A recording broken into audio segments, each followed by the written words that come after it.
Well, welcome everyone to the Plant Summit of 2018 here at DY. Thanks so much for you all coming out. We really appreciate it. We really feel we've got some powerful information to share today. Information that can change your life, change your health, and help you have the best health ever. We've got here Tegan Steele from Victoria, who's a published author and a wellness coach. Sophie Lee, who's a local personal trainer and fitness competitor. And Billy Simmonds from the Gold Coast, who's been a former Mr. Universe and a supplement company that has a supplement company with some fantastic products. So you're going to hear from all of those guys here today. And if you've got any questions, save them up till the end. And I'm sure you'll be hearing some powerful information that can transform your health and your life. So the first speaker today is Tegan Steele, and she'll be sharing some valuable tips for your health. So Tegan, if you'd like to come up. All right, awesome. I'm going to keep this super casual and share with you a little bit about myself first so you can get an idea of who I am, why I do what I do, and why I'm here. So I'm from Melbourne. Very happy to be here. The sun's out today, so I'm enjoying that. And the reason why I'm here is because I got into health from coming from poor health.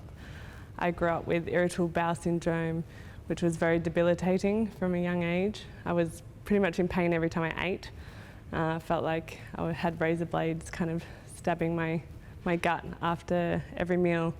So from a young age, I was very conscious of what I ate and had to be really careful. But I still ate meat back then and dairy and everything in between. My mum also had Crohn's disease from when I was born, and she suffered from Crohn's my whole life, which also made it very difficult to eat out, very difficult. After many meals, would have to rush mum home because she would be very, very ill. I don't know if anyone knows what Crohn's is, but I'll give you a little overview if you don't know. But Crohn's disease is a bowel disease where it's an autoimmune disease where your bowel basically attacks itself. You get inflammation of the bowel, which can create a thin wall lining of the bowel and a lot of digestive issues, including malabsorption of nutrients. She was very, very deficient of iron. She had anemia. And many other things, and we were actually eating a very paleo diet quite a few years back when we were going to the gym, 2 times a day, 6 days a week, training with a personal trainer twice a week. We were super fit, eating the diet that our trainers gave us, the meat and veg and 1 apple, and it was very, very specific, very, measured. And it was just one afternoon, my mum called me and she was in horrific pain. She's like, I've collapsed on the floor, I can't get up, I'm in so much pain, I don't know what to do. And I was studying beauty therapy at the time, so I rushed home, basically ran home from the train to get there, had to call the ambulance, and the ambulance came and picked her up. And her bowel actually perforated, so basically her large intestine burst open, and she got peritonitis, so her insides poisoned her blood, poisoned her entire system. So she was rushed to hospital, and they actually didn't know what it was at the start. Mum's like, I have Crohn's disease, it's got to be something to do with the bowel. However, the doctors were like, no, you might be pregnant or something. Mum's like, no, I'm definitely not pregnant. There's something wrong with my bowel. Eventually they figured it out and had to rush her to another hospital. So she got transferred and she had to go straight into emergency surgery, and she was very, very lucky to survive. They actually resuscitated her on the table in the process. And then she had to have an external bag put in on the outside of her body to basically act as a bowel until it healed. So in this process, the doctors were telling us that she's going to have to be on medication for the rest of her life, that she would get her bag removed eventually, but when her bowel perforates again, she won't be able to have the operation twice. because she didn't have enough bowel. She was missing a certain amount, and there's a certain measurement in which you can't actually do the procedure twice because there's not enough left. So basically they were telling us that Mum was going to die young no matter what. And I wasn't willing to accept that. I was 19 years old, looking after my 2 younger sisters, older brother and dad at the time, studying full time. And I just had so much appreciation for my mum. I'm like, I just can't live without my mum. So I started doing some research. I started searching all night long for ways to heal the body naturally. And I came across the Gerson therapy, which is natural cancer therapy. And I flew over to San Diego with my mum, and we started to learn all about plant-based diet. And at the time, we really hadn't heard of many people who were plant-based. We knew some vegetarians who were vegetarian for the animals, but we didn't really know how it could help us with healing the body, other than the documentaries that we had watched and some of the books that we had read. I read the China study, which I highly recommend reading. It really helped me understand protein, helped me understand how plant-based food can be very aging on the body and cancer-causing. Meat can be cancer-causing, and dairy. So we learnt the Gerson therapy, which is all about alkalizing the body with plant-based foods, nourishing the body, and detoxification of the body. And I was just blown away by the information we were told. No one had ever shared this kind of information before, and I couldn't believe that we didn't know this information. Felt like it really should be mainstream, and it's not. So we learnt that basically if your body's in an alkaline state, it cannot develop cancer and disease. If your body's in an acidic state, it's a breeding ground for disease, cancer, bacteria, and illness. And it's what's called acidosis. And acidosis is symptoms that you get pre to developing a disease or cancer. Some acidosis symptoms are like headaches, bloating, just gaining weight in general. Could be even fine lines and early onset of aging. So there's so many different symptoms that I was realizing that so many people had, but they just didn't know. And time again, I was coming across people developing disease and cancer at such young ages. So I felt a real urge to share this information because I knew it could change people's lives. It could really make a big difference, not only to my own life and my mum's, but to everyone else. So my entire family went plant-based. My mum, dad, brother, 2 sisters. We even actually converted our small dogs to a vegan diet, because why not? And completely changed our way of thinking. It completely opened our mind to a completely new world, and it was exciting and a little bit scary at the time because we didn't know what to cook. That was the hardest thing. When we first changed our diet, we're like, okay, what do we cook for dinner?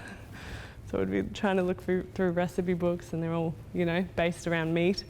So we actually just started getting really creative in the kitchen, creating new dishes, trying different flavors, getting experimental.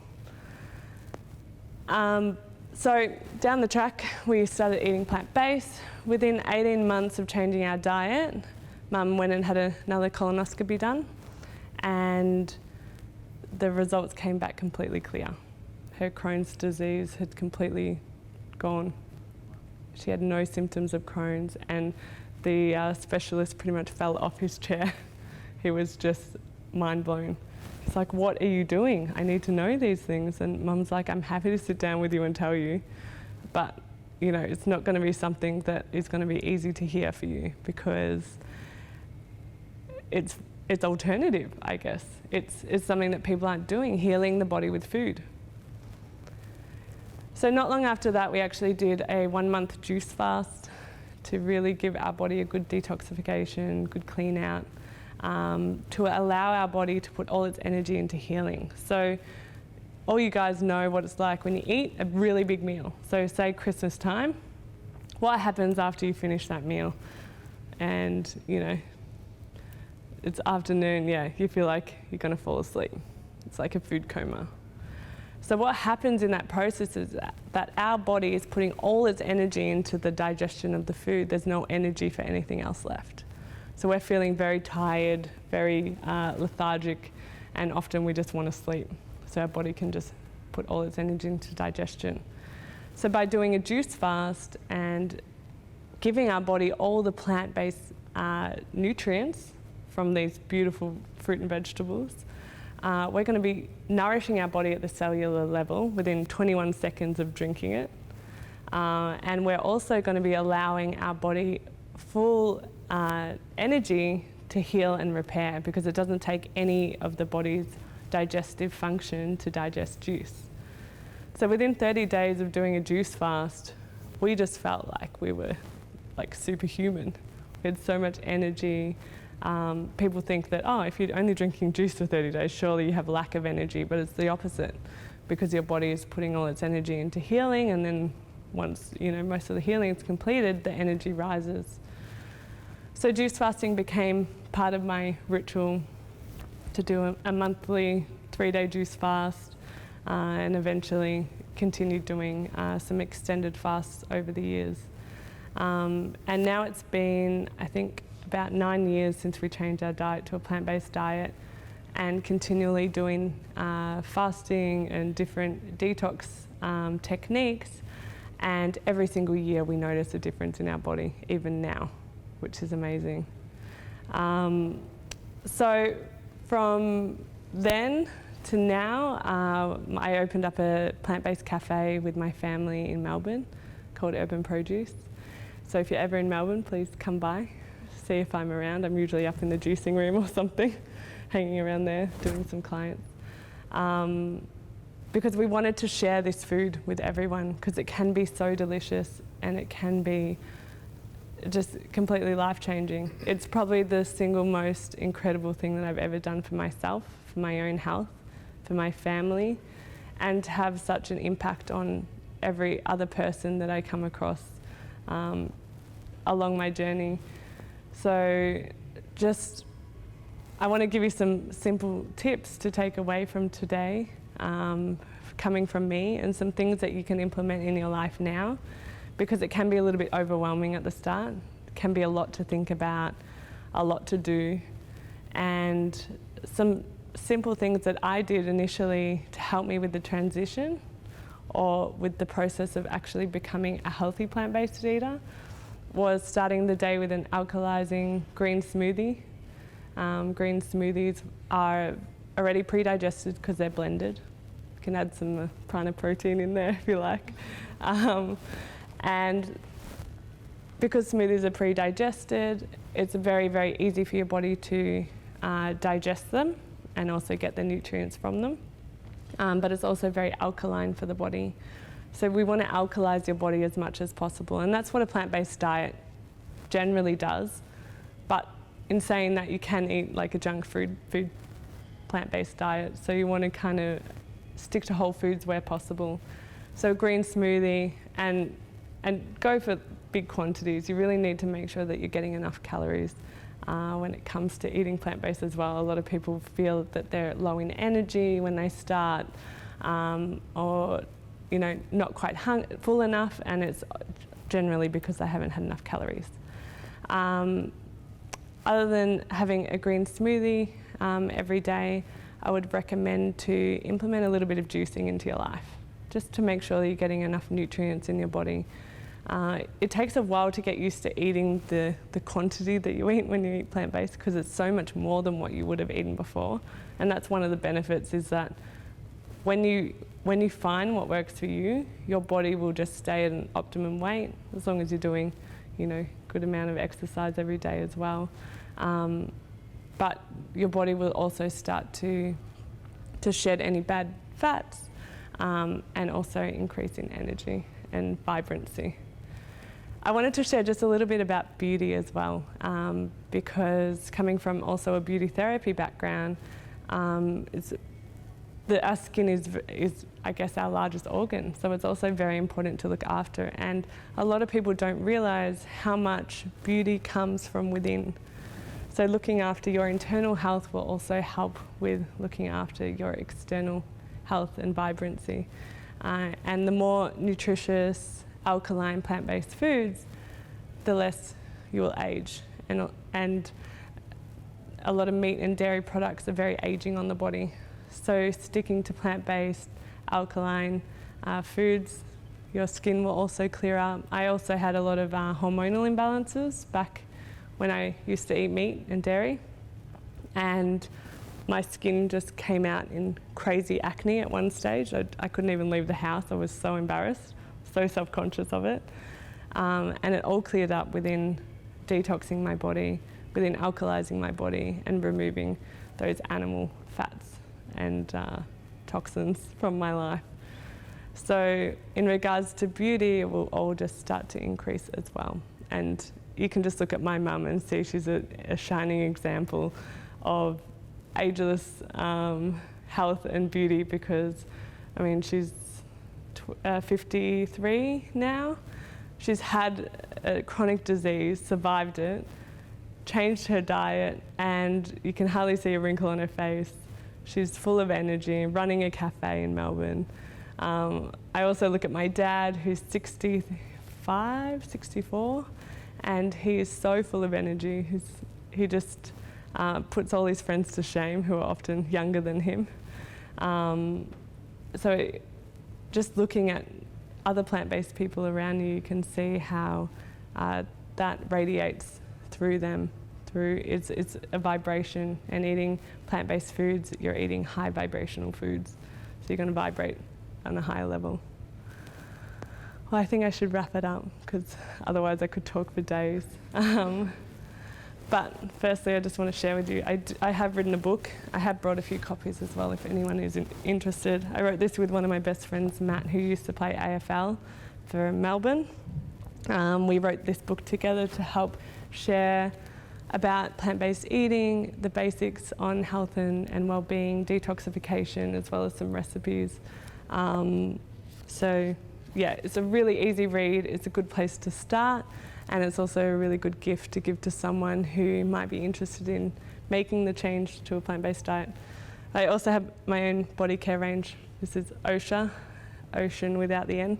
I make my own toothpaste, I make my own vegan plant-based products. So yeah, you can check that out on my website, have a chat to me later if you like, and yeah, thank you for listening.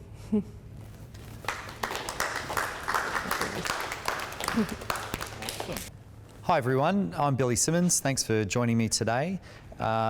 We're speaking about plant-based nutrition, and I've got a bit of a unique perspective, and I like to walk people through this process of arriving at probably what is the logical conclusion when considering a plant-based diet. I've been speaking around the world for years now. I've been speaking in high schools, everything from rehab centres to fitness expos, all types of scenarios. So the content that I'm sharing tends to be pretty universal. I can take this content and deliver it to a lot of different types of audiences, but I have tailored it today a little bit specific to what the subject is. But just broadly, looking at, before we go into the fundamentals of plant-based nutrition, just want to talk about food in general and why it's so important. You know, we've spun a lot of lies, and there's a lot of agendas behind food, and that really drives a lot of what's being marketed to us. So the decision-making process generally is based on the best information we've got at the time, and there's a huge amount of money behind helping us make the decision in favour of what a company might want. And it's also societal, I suppose, urban myths out there, and we're culturally also brought up to believe certain things as well. But we can dig down if we look objectively and find the truth, but first we've got to wade ourselves through all the lies out there. And most people, when they consider nutrition, they go to an expert. So they might speak to someone who's got a fantastic physique, or they might speak to their parents who just, that's who's there. And back in the day, people used to speak to doctors, but they're not trained in nutrition, they're trained in medicine. And 50, 60 years ago, this is what was being marketed.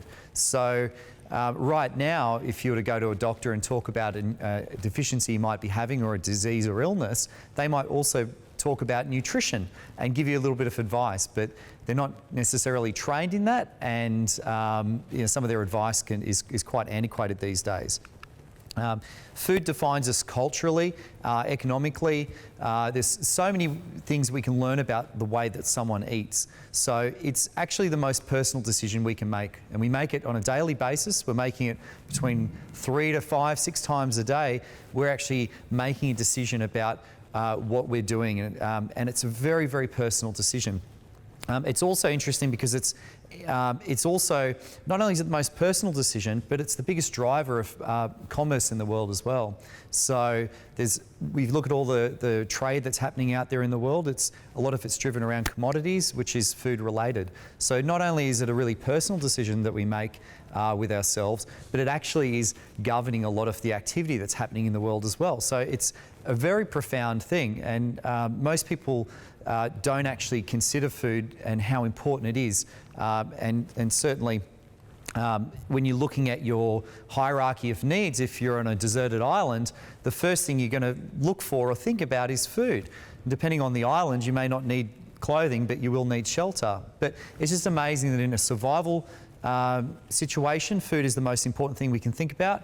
Even in our daily lives, with the abundance of food choices we've got available, it still is one of the most important decisions, if not the most important decision we make. It also governs the rest of the world's activities to a large degree as well. So it's a pretty amazing dynamic that we have as humans and our relationship with food.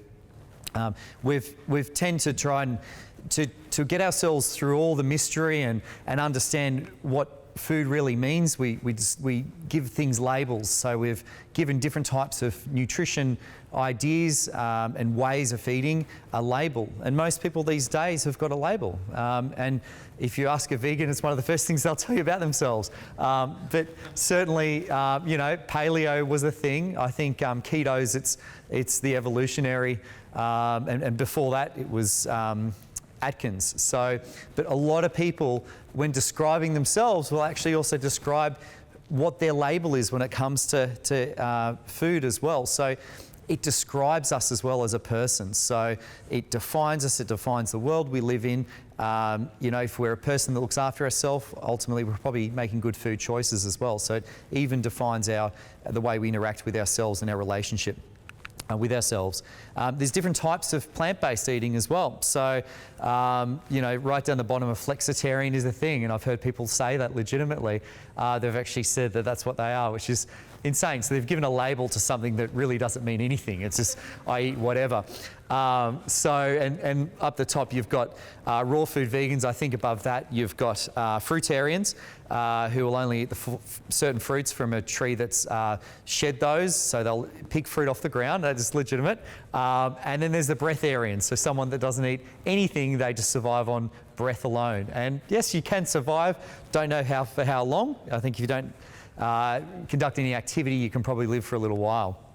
But there's a huge amount of misconceptions out there when it comes to nutrition. I like to break it down, particularly when I'm speaking to school children, because they seem to be the most kind of pliable when it comes to making decisions. They're really in that learning stage. So I break it down really easy and I just say, don't eat crap and eat real food.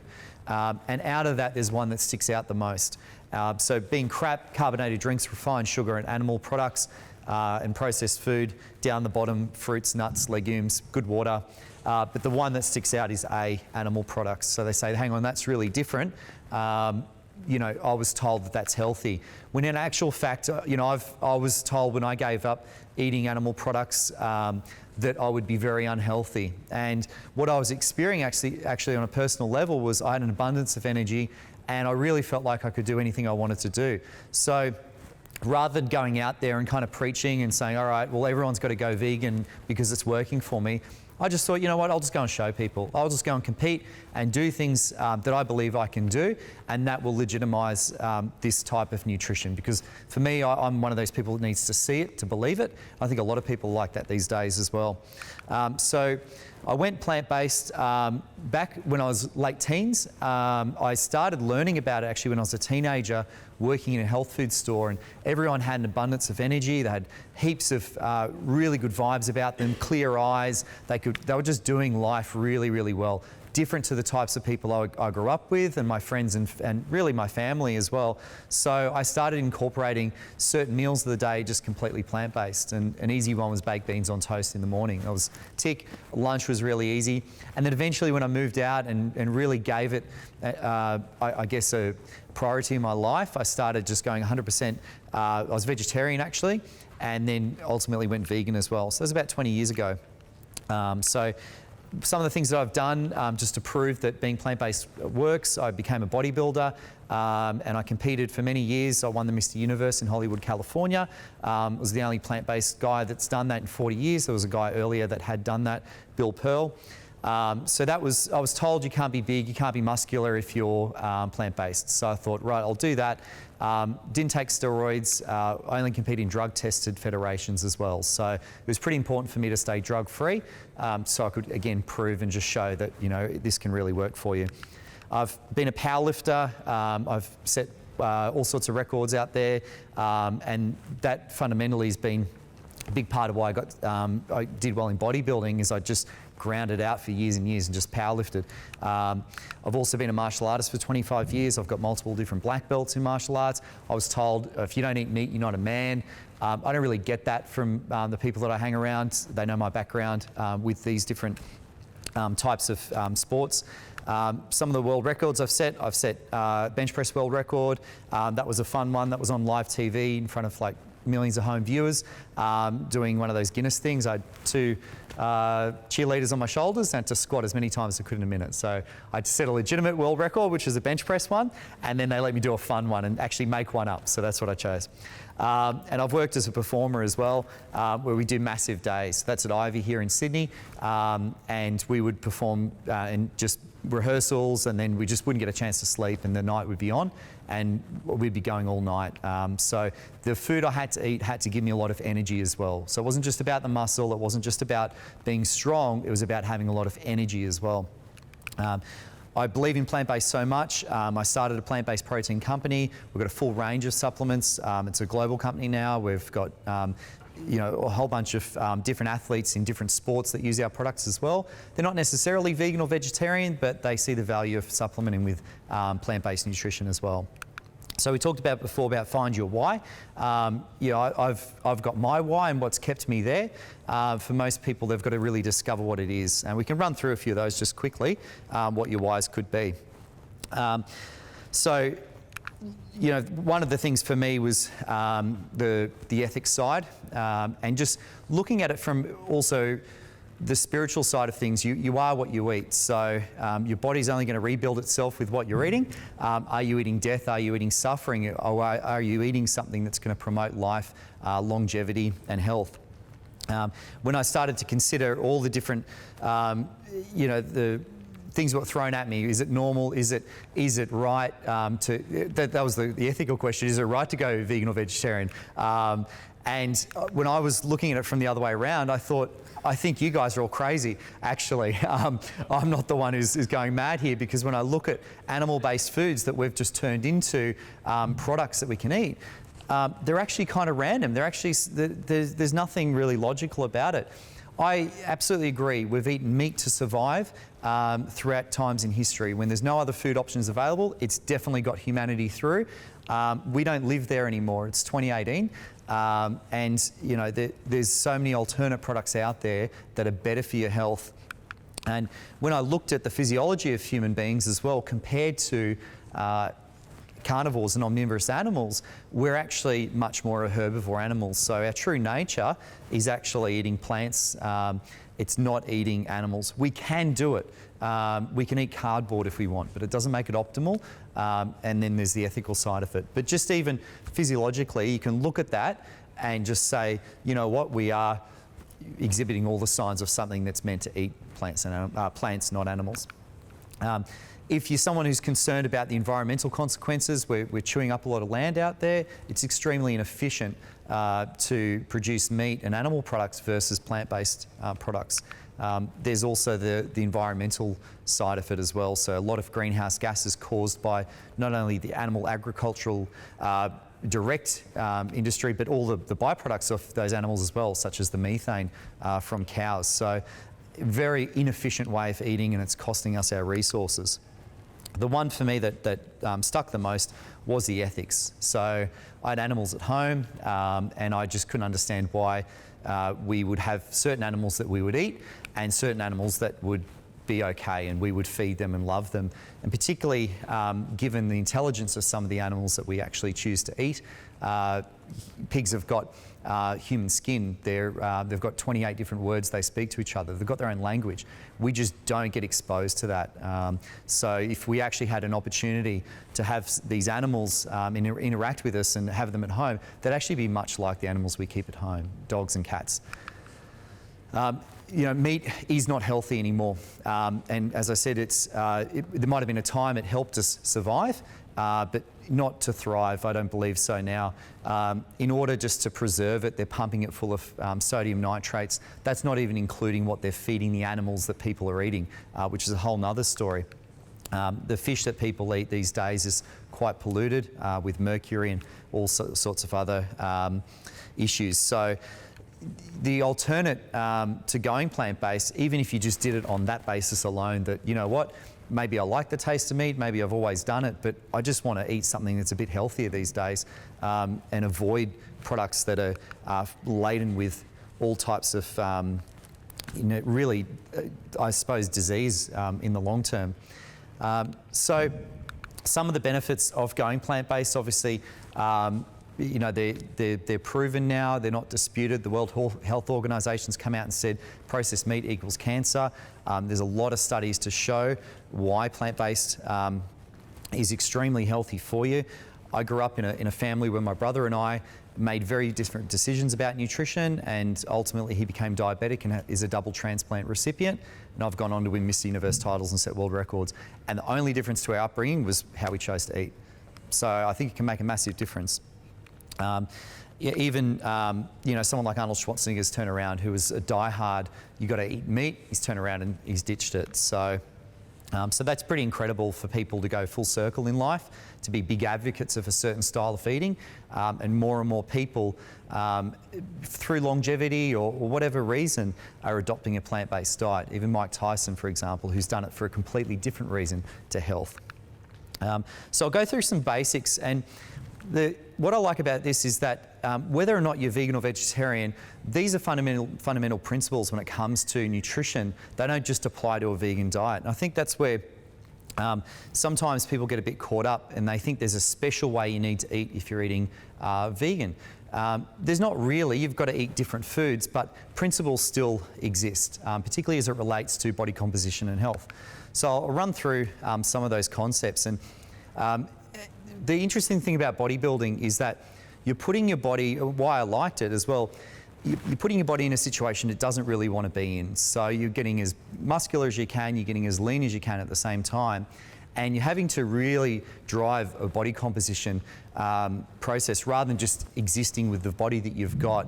You're really trying to push the limit as to what your body can achieve. And when I did that, I had to become a real student and understand nutrition.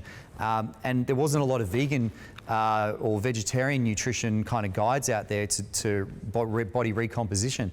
So I had to look towards the people that were doing it just with regular standard diets, particularly in the bodybuilding world, which was heavy meat, heavy dairy, and go, okay, I need to adapt and find a plant-based version of this. But I still found the principles worked, it just I had to change the foods up. So the first one is calories. So it's really important to understand that calories is just a form of measurement for energy for food, and the more you eat, the more you're probably going to store, and the less you eat, the more that your body's going to have to rely on its reserves. So understanding calories and the energy component of food is really important, because a plate of food, depending on what's on it, could be thousands of calories or can be very little. So it's important to understand how to look and measure food. So the whole calories in, calories out thing still applies if you're vegan or vegetarian. Looking at body composition, it's important to understand what kind of body type you are as well. I think this is really highlighted when you look at people that, in an environment like a gym where people say, I can eat whatever I want, I can't put on weight, or you've got people that want to lose weight. There are certain types of body weights. I probably sit right in the middle there as the mesomorph. I can look at a barbell and put on body weight, and at the same time, I reasonably lean most of the time as well. But either one end of those spectrums, it's important to understand where do you sit, because that's going to guide then some of the next parts of understanding nutrition, which is breaking it down into the macronutrients. So foods made up of macros, protein, fat and carbs. It's important to understand what you're eating and what they're actually what's contained within those foods. The types of foods that you eat, the micronutrient quality, that's going to determine your health. And I will summarise this at the end in a pretty concise way. But not all calories are created equally. So some people follow this nutrition protocol if it's in your macros. And to a degree, that's kind of right. They're eating less than what their body's needing in a day. So they're actually able to engineer their body to steadily lose weight over time. Fundamentally, good idea. But they're not necessarily focused on the quality of the foods they're eating. So their health is secondary to their body composition goals. I think if you eat a vegan diet, you can actually, if you're prioritising the right foods, you can still achieve the right body composition and achieve great health at the same time. One doesn't have to cost the other. I always get asked about protein. Everyone wants to know about it. And it's not that big a deal. I think if you're someone at a competitive level, then protein is important, but it's no more or less important than the other macronutrients as well. But it does play a role if you're going through a recomposition stage, because you want protein to support your muscle that you've got. So it's muscle sparing. So if you are losing weight, you want to burn body fat, you want to keep the muscle that you've got.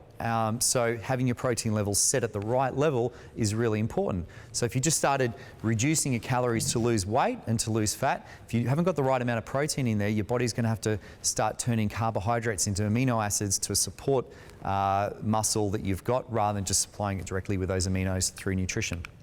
So I always incorporate some form of protein in my meals. Do I need, if I was a marathon runner, if I was someone that didn't have a lot of muscle mass, would I need to? Maybe not. But from my perspective, if I'm eating these sorts of foods with every meal, I'm getting a form of protein.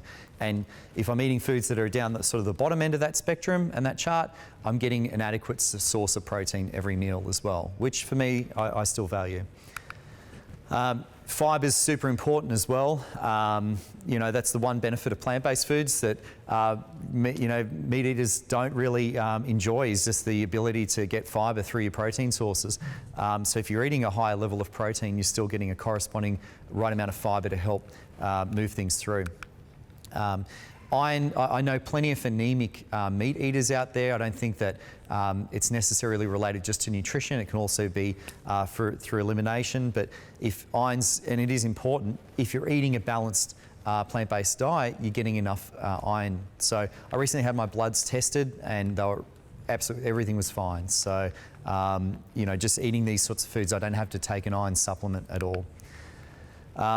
When you look at milk, that was a bit of an odd one for me. I was grown up told to drink milk. I never liked it. I never felt good drinking it.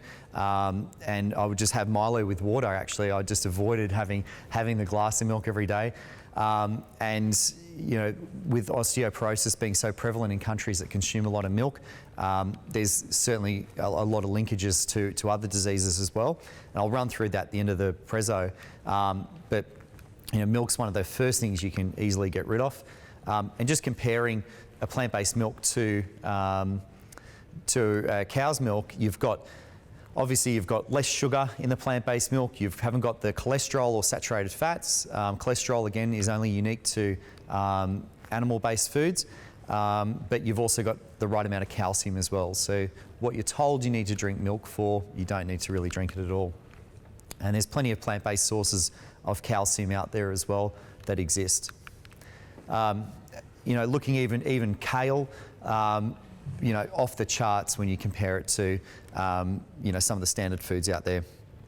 We talked about black beans before. Actually, this is a great chart just showing pound for pound black beans versus beef. So they're cheaper, they've got fibre, they've got more iron. Unfortunately, the black bean federation is not as well coordinated as the meat industry, but they're so widely available these days, and most people don't realise that what they're eating, they think they need to eat beef for, they can easily get out of just beans. And even if you compare oats to beef as well, so the micronutrients contained even in oats versus beef. So there's really nothing in meat that we need and we can't get from plant-based foods. And B12 as well. A lot of people that suffer from B12 deficiencies don't tend to be actually vegan or vegetarian. They tend to be people that just do still eat meat. Looking at supplementation, my view on supplementation is that it forms a small part of overall nutrition. So if your diet is 100% right, nutrition is going to help you get that extra edge, or it can help deal with a deficiency you might have in what you're eating. So food's not what it used to be. There was a lot of vitamins and minerals in our food because they existed in the soil. Now more and more we're having to turn to supplements to try and get those trace minerals and nutrients. And particularly if you want to take your body to a more extreme edge. So if you just want to exist, you could completely do it on a whole food plant-based diet. If you want to go that extra step further and go out there and whatever it might be that you want to do, then supplementation play a role. Looking at my sort of plate of food per se, that's a pretty standard sort of ratio of foods, and these are just the servings per day that I'd have. The nutrient density of plant-based foods can be really high as well, and the energy density. And that if you're struggling to put on weight, these are the sort of foods you want to go for. So helping boost those calories up. If you're someone that's actually wanting to lose weight, then eating carbohydrates is still very important, but eating foods that have got a slow burning type carbohydrate and probably a little less starch as well. What I say to people is if you're wanting to really put on weight and put on muscle, drink your calories. So, if you're having protein and fats and carbohydrates within a smoothie, you can get a really decent amount of calories without having to chew through food. So a lot of people really struggle with the whole idea, I just forget to eat, or I don't like eating all the time. I feel like I've got to eat a lot more on a plant-based diet. If you're one of those people that fits into that category, just drink your calories. This is a standard sort of meal with about 50 grams of protein for me. So it's really easy to get protein. That's more protein than a steak.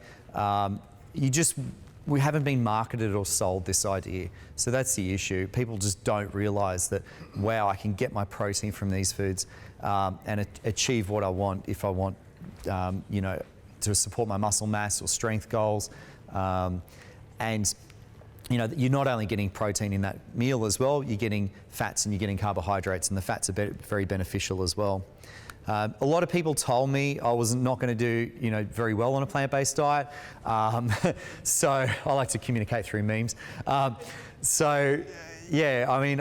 just simply thought, well, you know what, I'll just show them. And the reality is most of my mates that aren't vegan or vegetarian still want to come and eat with me. So they still go, you know what, you pick the restaurant, you make the food, because I know I'm going to get a healthy meal when I come eat with you, versus the shit they're eating at home. So they're still caught up in their own story. They haven't yet quite made it. That's fine. I don't care. But they all want to come and eat what I'm eating, which is really good. So, and it's no more. It's not expensive to eat as a vegan or vegetarian. It depends what you prioritise in life. So, beans are cheaper. But I'm not a cheap person. I want to eat well. I want to benefit from the food choices I make. So I just make it a priority to eat organic foods and to eat very well. And I don't miss out. So, years ago, it was pretty hard to be completely plant-based. So there was no restaurants. There was very few around. And I still like the taste of burgers. Like the Beyond Meat burgers in America, when I had them a few years ago, I remembered that I actually really like the taste of meat. I haven't eaten it in 20 years, but I still like it. Thankfully, there's these foods out here now, so you can enjoy eating vegan, plant-based, and you don't miss out at all. So if you're still one of those people that likes the taste, you can still get away with it. Here's just a bit of a summary of those ideas. And as I said, they're principles that apply whether or not you're vegan or vegetarian. But the great thing about applying these principles through body recomposition is that you are able to achieve an overall great level of health as well. So calories in, calories out does equal overall body mass. So how much of a person you are overall. Your body type plus the right type of training and the sort of macronutrient ratios that you're eating, so fats, carbs, protein, equals your body composition. If you're eating a lot of fat, you're probably going to have a lot of fat on you. It just, your body can't do enough with it. So I like to look at someone's body type and say, right, you've got a lot of muscle mass, you're going to need about your body weight in protein, your body weight in pounds in protein. If there's someone that doesn't have as much muscle mass, I'd prescribe a bit less protein to them. Carbohydrates are something you can move up and down, and fats need to be right for that type of person's hormonal profile as well. So if you're eating nutrient-dense foods, your health's going to be outstanding. It's one of the byproducts from it. Get stronger first. So if people go, how do I build muscle on a plant-based diet? I just say, go and get stronger. Support it with protein and carbohydrates, you're going to get bigger. So everyone wants to get bigger, but no one's willing to go and squat 3 times a week. So if you do that, I guarantee your body can't fight it anymore. You will get bigger. You fill your body with enough protein and carbohydrates, you will get bigger. If you're underweight, and you're one of those people, I meet them a lot, that forget to eat, drink your calories. It's the easiest cheat in the world. And they can get their daily dose and start to gain weight. If you're overweight, I would go a lower carb diet, simply because you're going to not risk your blood sugar levels tipping over, and it's going to be a more optimal state for your body to start to burn through fat. And the other is cardio. You're going to have to do cardio exercise because your body, you've got to liberate the fat cells within your body and start to oxidize those for energies. So you're going to have to sweat it out and breathe it out to a degree. Patience is one of the biggest things. We obviously overestimate what we can do in a year. We underestimate what we can do in 10. It takes a lot of time to change your body up. A lifetime of habits can take a little more than a 6-week challenge to re-engineer completely, but it can be done. You'll never want to feel like it. I never feel like going to training. I never feel like doing the things I do. I don't know. Sometimes I do, rarely though. All the time I feel like there's another reason I could not go, but I just go. I've learnt that now. Try not to compare yourself to others. Be inspired by others, but just don't compare, because particularly now with social media, you'll always be on the losing end of that. You don't get the full story. You don't know if they're on steroids or they're using editing apps or whatever it could be. You might see someone at the gym, you think, wow, that person's killing it, but you don't know that. They might look like they are, but be inspired by others, but really be your best self. Focus on what you feel like and what you can do rather than how you look. So particularly in a vanity sport, which it is, bodybuilding, everyone's just chasing a look, and they forget that you might look good, but what can you actually do? Because that's going to drive the quality of your life. And obviously, if you're really focusing on good habits, you're probably going to look good anyway. So it's just going to happen naturally. And I like to, if I'm going through some tough dieting, if I was competing again, I just go one day at a time. So I just simply get myself to the end of the day, go to sleep, and the next day I've chalked up a day behind me that's worked for me. So I've done everything I can to better myself in that day. The next day I've now got the benefit of compound interest. So I've got a day, a week, a few months of doing the right thing behind me, and I've got momentum. So it can sound daunting going on a journey to completely change up your body and lifestyle, If it's going to take 6 months, 12 months, or however long, just focus on one day. Just do it for a day, and then it'll start to build. And I like to have goals or competitions and things that I work towards. I think that that's helped drive me, because I'm not that vain a person. I don't want to look that great. Like, I'm not chasing that. I'm more focused on what I can do with my body. So for me, if I have competitions, it does really cause me, if I've got to drop weight for a fight, or I've got to gain weight for powerlifting or whatever it is, it does help drive those habits a little bit better. And, you know, I don't miss out on much. Like, you know, I'm missing out on drinking on the weekends or something, but, you know, does that really matter? Just going into, real quick, 7 reasons to change your shake. So this is just one of those little prezos that I've put together, and I've done them at fitness expos before, and it's just great to summarise for people that are still stuck on whey protein and stuck on drinking milk. Here's 7 reasons. You just need one, but I'll give you 7 why you should give it up. First of all, the biggest animals in the world that exist and the strongest are all plant eaters. So, you know, it's pretty obvious that we don't need whey protein or dairy protein to be big and strong. So the other one is, and I get it all the time, is people say, oh, you know, just dairy doesn't sit well with me. That's because it's not really meant for us. And if it's, the issue is if it's causing you a little bit of unease, that can lead later in life to disease. So, you know, people suffer from bloating, gas, indigestion, all sorts of things from whey protein. And they just put up with it. They just go, oh yeah, it doesn't sit real well, and they still drink it over and over again. And if you're training a lot, you're drinking a protein shake maybe twice a day. There's nothing pretty about it. So some of the benefits of plant-based protein, number 3, all the benefits of plant protein that you get just by switching over and starting to drink plant protein versus dairy protein. So plant protein is alkaline, not acidic as well.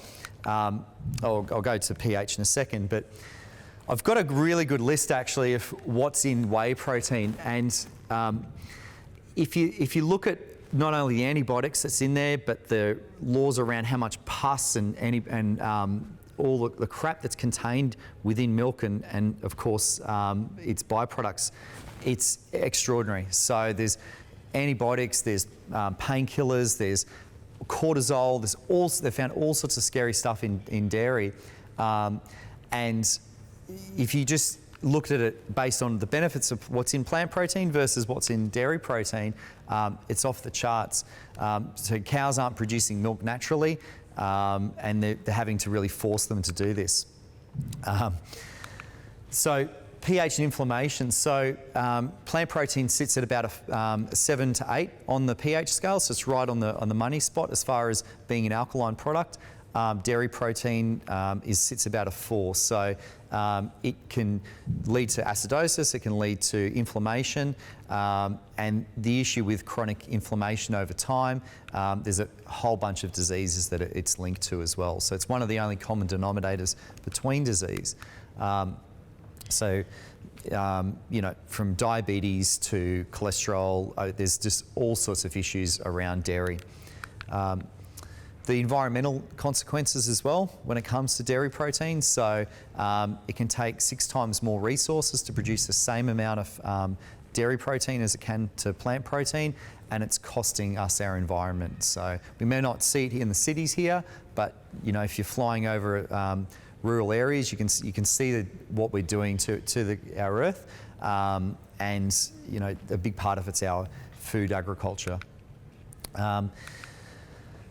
The last one, which is the one that stuck me, which is the life of a dairy cow. So they're impregnated 6 or 7 times in their lives.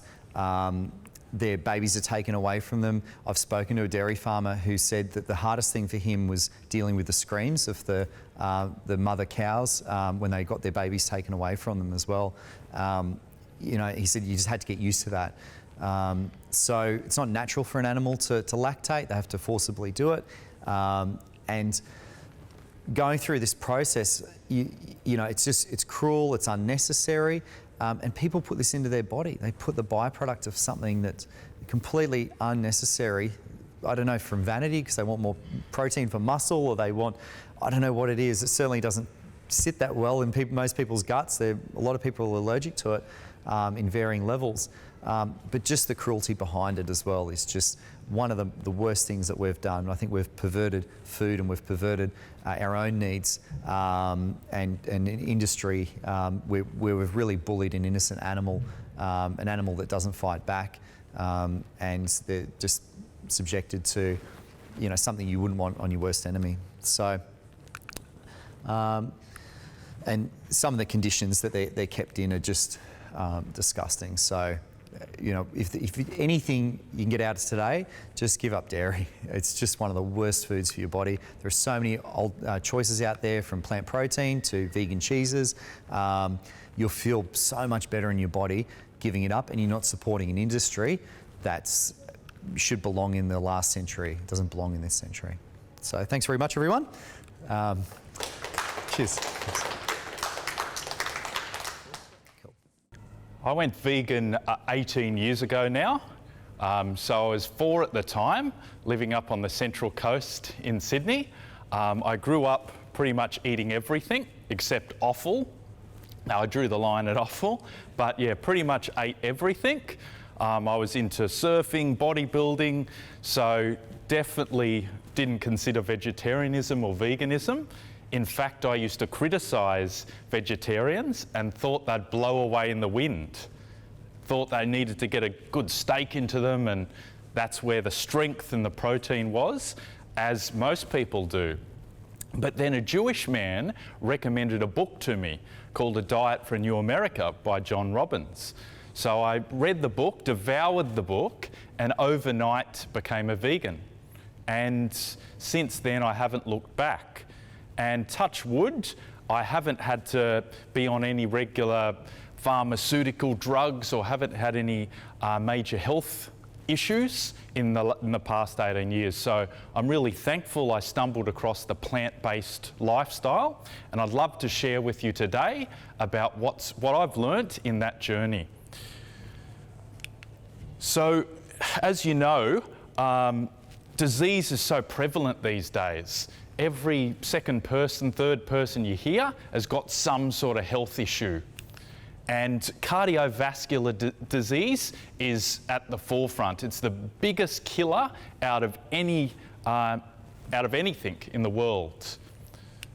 Cancer is not far behind, and sad to say, but we've got some family friends that are really suffering from cancer. So this is a personal issue for me. I think cancer and heart disease, diabetes, these sort of things that can, in many ways, be prevented. Overweight and obesity is growing as well. So that's something that the plant-based lifestyle can really help with.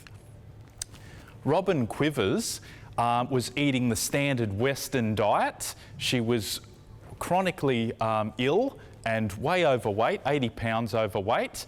Just getting dressed in the morning was a big ordeal to her.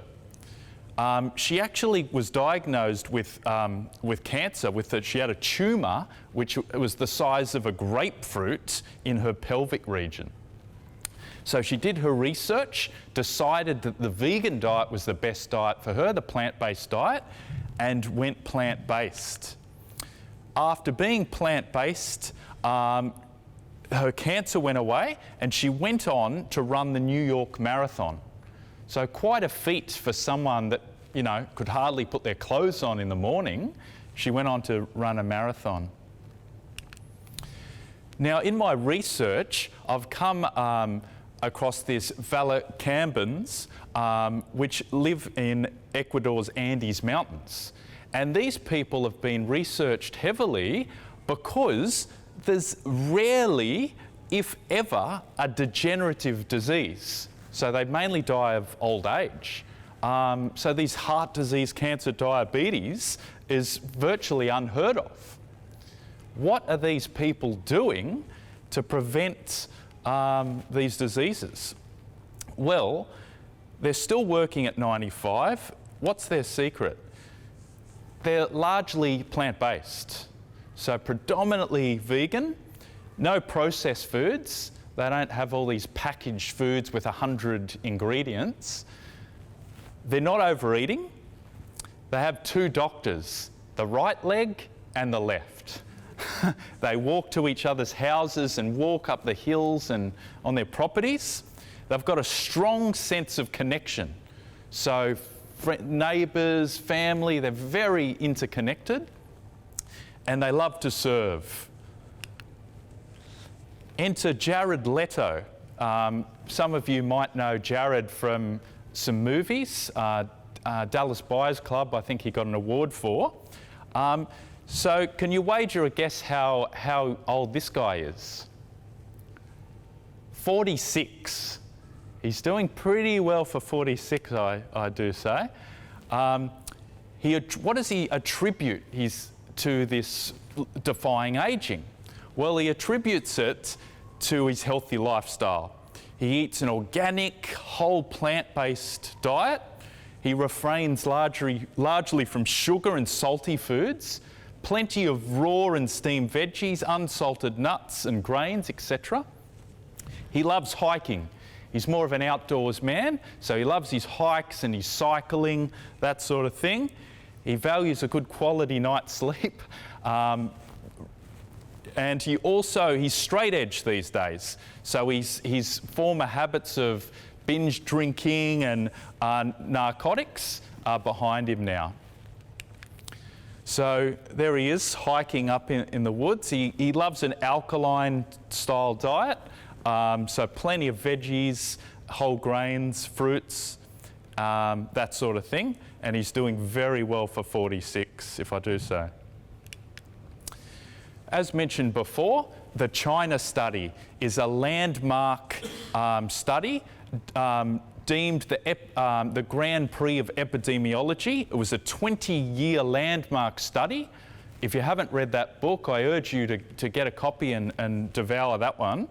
It shows in this 20-year study of rural Chinese people that the rural people that ate largely plant-based had very low incidences of cancer, whereas the Chinese people that developed this Western-style diet with more animal protein had a higher incidence of cancer.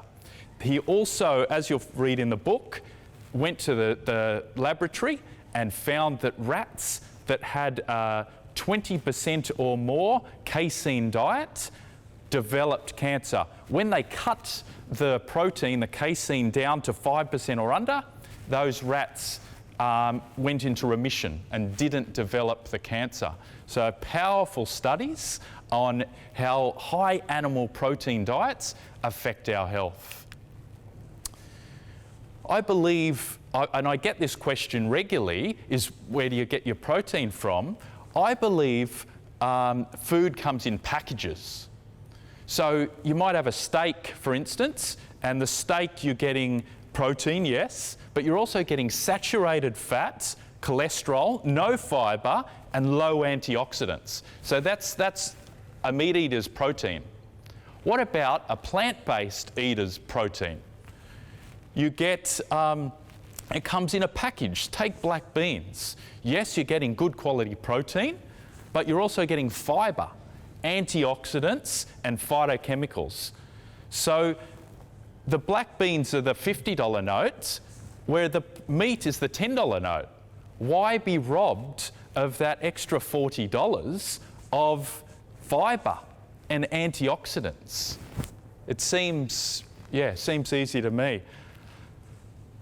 Iceberg lettuce has 1,400% more antioxidants than salmon. A lot of people say, oh, what about fish? You can have your fish if you want, but if you have iceberg lettuce, which is low on the ORAC score of antioxidants, you're way better off having black beans for the food package, for the nutrients it provides.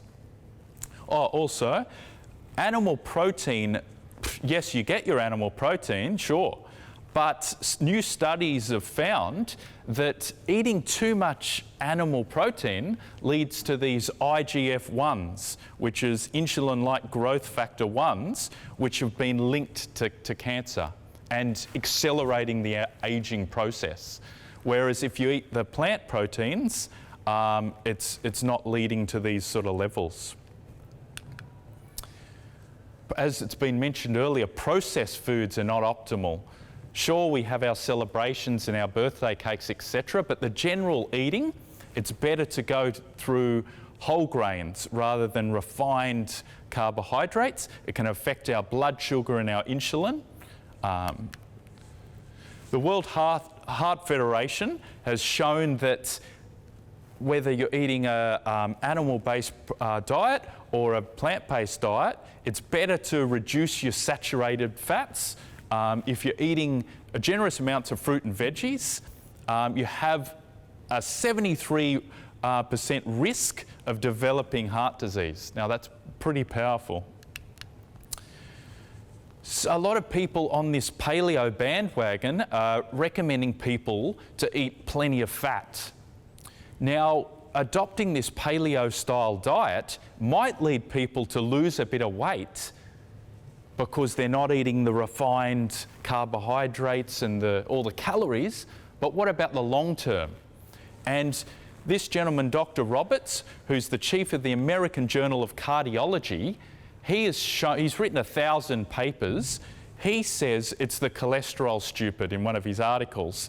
He says there's only one true risk factor for coronary heart disease, which is cholesterol, specifically LDL cholesterol. And he recommends reducing trans fats, saturated fats, and dietary cholesterol, all found in animal foods and junk-style foods. When you look at diabetes, Dr. Neil Barnard has done some great work on diabetes, and he claims that it's not just eating all the sugars that is affecting diabetes, it's actually these high-fat diets.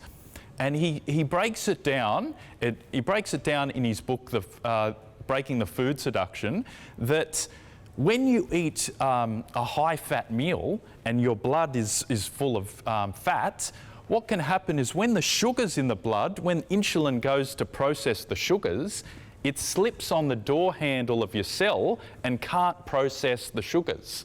And that's when diabetes, type 2 diabetes, and issues like candida can emerge. So if you're suffering from any blood sugar issues, try going to a lower fat diet, a whole foods, lower fat plant-based diet, and these symptoms should reduce for you. So what is the optimal vegan diet? Well, I think no one can argue with fruits and vegetables, whole grains, legumes, green leafies, and some essential fatty acids in the mix. Fortified foods with B12 or a sublingual supplement. Also getting, I'll talk about it in a sec, but getting 10 to 20 minutes of sunlight as well for vitamin D. Dr. Michael Greger has got a great new book out called How Not to Die, which is packed with scientific information. He's got his daily dozen, as you can see there, beans, fruits, daily greens, flax seeds for the omega-3s, berries, cruciferous vegetables which have unique factors, some spices, nuts, veggies.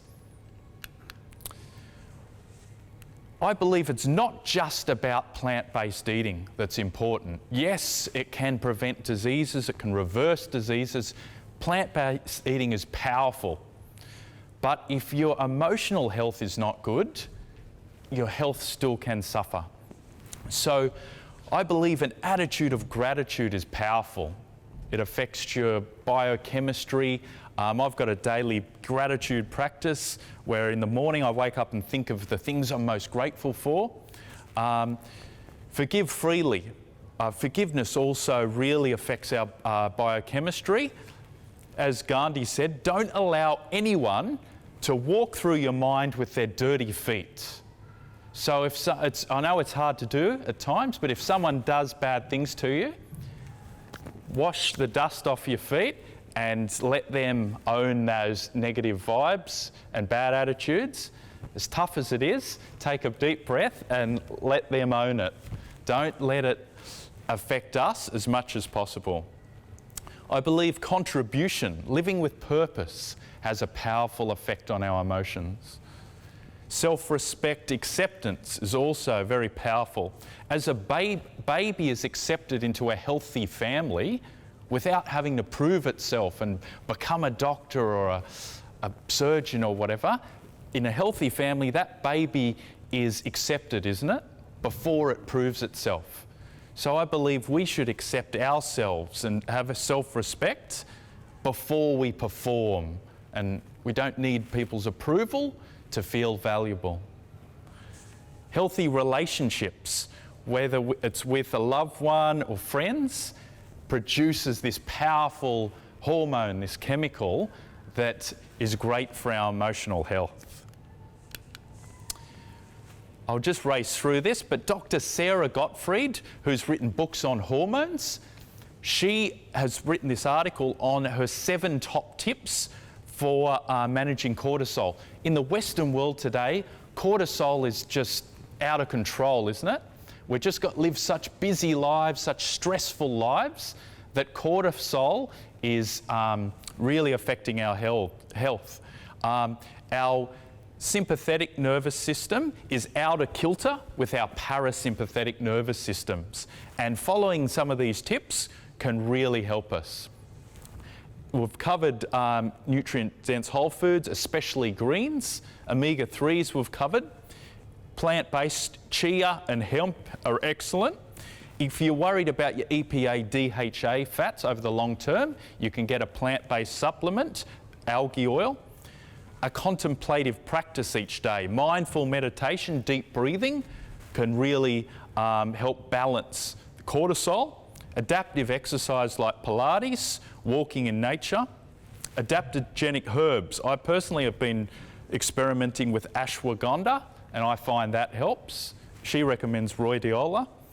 B5, if you're chronically stressed, vitamin C as well. She believes that your cortisol levels, when they're in balance, you should feel pretty cool, calm and collected most of the time. It's a challenge for us all, isn't it? Okay. Free doctors. Doctor movement.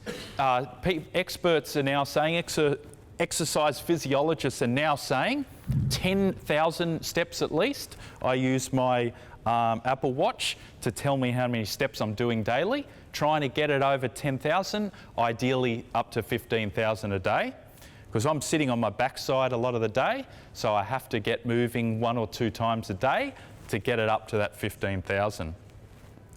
Also, foam rolling is a great one these days for mobility and recovery. With your movement, a mix of weights, cardio, Pilates, that sort of thing, I believe is optimal. Dr. Water, spring or filtered water, drink as much as you can. Dr. Sun, get 10 to 20 minutes of sun each day for your vitamin D, get your circadian rhythms going. And Dr. Sleep, 7 to 8 hours a night, preferably before midnight. 10 to 2 is the golden period. Also, another couple of doctors is Dr. Breath and Deep Freeze. I don't know if you guys are aware of Will Hoff, the Will Hoff method. He's broken a lot of world records, and he does a lot of crazy things in cold ice waters and whatnot. But there's a power to taking these power breaths. Even taking 6 power breaths at the beginning or the end of your day or stressful situations can alter your biochemistry.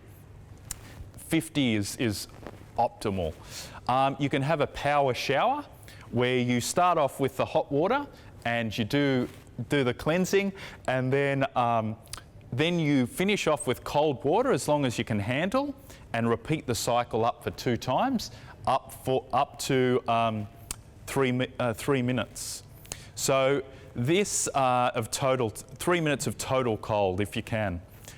What does this do for you? It enhances immunity, helps deal with chronic stress, and also increases vitality. All this information is good and well, but if we're not motivated to do it, it's going to fall by the wayside. We really need to anchor ourselves in our why. Why are we doing this? Why do we want to be healthy? Is it for the love of the animals? Is it to see our grandkids or our kids grow up? Is it, do you want to explore the world? Is it the joy of contribution? What's your why? Why do you want to be healthy? Why do you want to live with optimal health? I believe that health and wellness should be enjoyed, and I believe living in the moment and enjoying the process, not just the destination. So thanks so much for listening, and have your healthiest day ever.